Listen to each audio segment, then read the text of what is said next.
Katika wilaya yetu ya Ileje, naomba niwakemee wanaume wote wenye tabia za kuturudisha nyuma wanawake, ikiwemo kuwapiga wanawake kama ngoma, ikiwemo kuwabaka wanawake, ikiwemo kuwaua wanawake.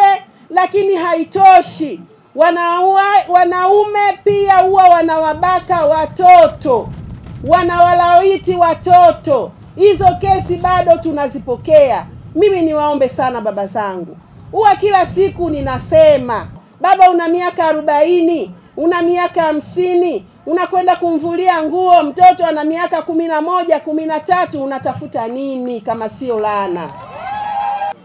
Unambaka, unamlazimisha, unapata raha gani? Wanawake kwa jinsi siku hizi walivyokuwa wazuri wa kutafuta fedha, wanawake wanavyojua kupendeza, wanawake wanavyovaa wakapendeza, unaogopa nini kumtafuta huyo mama? Maji mama yako ya kutosha, mishangazi imejaa.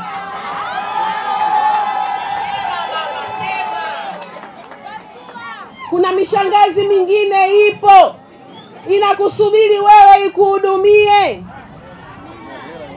Kuna watu wanaogeshwa na maji ambayo yanairiki, maji yana mdalasini.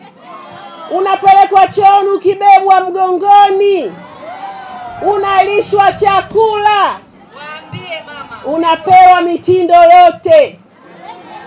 Sasa kwa nini uendi huko, unaenda kwa mtoto mdogo? Mtoto mdogo ambaye kinyume chake unamwachia maumivu, maumivu makali, maumivu ya kimwili, maumivu ya kisaikolojia. Lakini mwisho unakuwa umeshamharibia maisha yake yote.